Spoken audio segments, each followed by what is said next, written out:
When Poland and Germany came to an agreement to end their territorial dispute in Upper Silesia on the 15th of May 1922, which came about as a result of Poland becoming independent again, one part of the agreement was to protect minority rights. What they were thinking of was Polish-speaking people in Germany and German-speaking people in Poland. These two groups both came to several 100,000 people.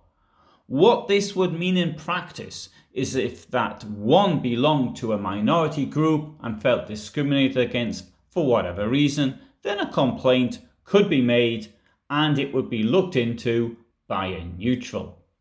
Before World War I, this area had all been part of Germany, but there had been a significant Polish-speaking population. 3 revolts had broken out here by Polish speakers in the aftermath of World War I, and there had been bitter fighting between both sides. By the time peace arrived, approximately 736,000 Poles and 260,000 Germans found themselves in Polish Upper Silesia, and 532,000 Poles and 637,000 Germans remained in German Upper Silesia. Both sides were exhausted, and there was now a clear desire to move on and resolve problems, even though many German speakers were now in Poland and many Polish speakers remained in Germany. To this end, the Upper Silesian Mixed Commission was founded. It consisted of an equal number of Polish and German delegates and was headed by a neutral president, Felix Calonder from Switzerland.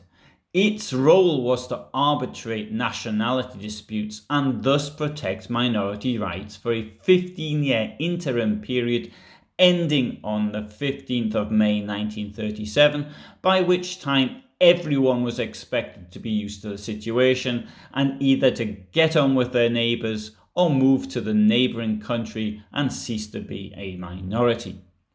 The Mixed Commission was headquartered in Katowice in Poland, which, prior to Poland's independence, had of course been Katowice in Germany. Another body, the Upper Silesian Arbitral Tribunal, was based in Bytom in Germany, which is today Bytom in Poland. The Arbitral Tribunal was headed by a Belgian lawyer, Georges Kaeckenbeeck. The Commission received only 18 complaints from the national governments, one every 10 months. However, the head of the Commission, Felix Calonder, received over 3,400 complaints from individuals and groups. Calonder could only express an opinion, and neither country had the obligation to do what he said. However, they were influenced by him. Let's see how this worked in practice, but not in a way foreseen. Franz Bernheim was born on the 15th of September 1899 in Salzburg, Austria. He was a citizen of Württemberg and thus a German national. He lived at Schillerstrasse 66 in Gleiwitz, Germany. In 1931, he became a manager of the Gleiwitz Deutsche Familienkaufhaus, also known as DVK. In 1933, as a result of anti-Jewish legislation, he was dismissed from his job. On the 12th of May 1933, with the help of the Comité des Délégations Juives from Paris, he sent a petition to the League of Nations in Geneva. The Jewish organizations had recognized that the German-Polish Agreement on Upper Silesia of 1922, with its guarantee of minority rights, provided a legal basis under international law for making Nazi Germany repeal anti-Semitic measures in Upper Silesia or to establish its continued breach of contract. The League of Nations was designated in the treaty as arbiter for potential disputes. The organization persuaded Bernheim to sign the petition that had already been completed.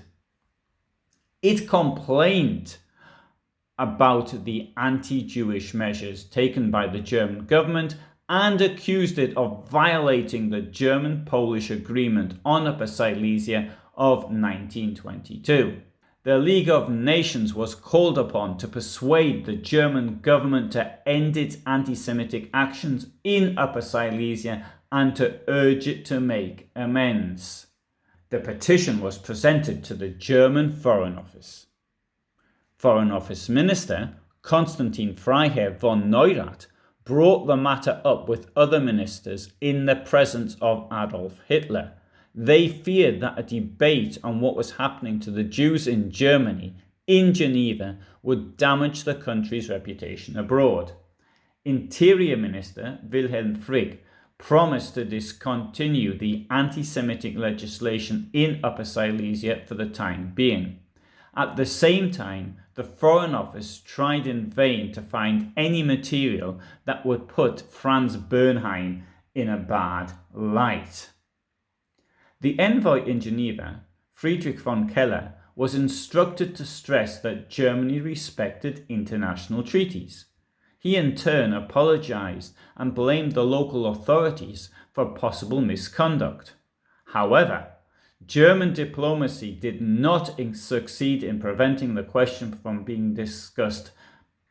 The Council of the League of Nations debated the case 4 times, on the 22nd, 26th and the 30th of May, as well as on the 6th of June 1933. On the 30th of May 1933, the Irish envoy, Sean Lester, stated in his report that Germany had violated the German-Polish Agreement on Upper Silesia. Von Keller rejected this. The majority of the committee went well beyond the regionally limited petition in their decision. Not only the anti-Semitic actions in the Upper Silesia were condemned, but those in all of Germany. On the 6th of June 1933, the League of Nations made it a condition for Germany to respect minority rights in the German-Polish Treaty and to pay financial compensation to the injured parties. A committee of Jewish people was formed to represent the interests of the 10,000 or so Jews then living in Upper Silesia vis-à-vis the League of Nations and Germany. The implementation of the League of Nations decision, however, dragged on. It was not until August 1934 that the Jewish Committee succeeded in negotiating with the Nazi German government to have the discrimination measures already implemented reversed. It was also possible to prevent the introduction of new anti-Semitic laws. Even the sale of the anti-Semitic newspaper, Der Stürmer, was prohibited. The German-Polish agreement on Upper Silesia expired on the 15th of June 1937, and with it protection for the Jews living there. After this date, the Jewish population of the region felt the full force of Nazi hatred, which they had managed to escape for over 4 years, thanks to the German-Polish agreement. As for Franz Bernheim, he survived the war and died in 1990, aged 91. Unfortunately, many Jews, and indeed Poles, living in Upper Silesia were not so lucky. If you found that interesting, then you might want to subscribe.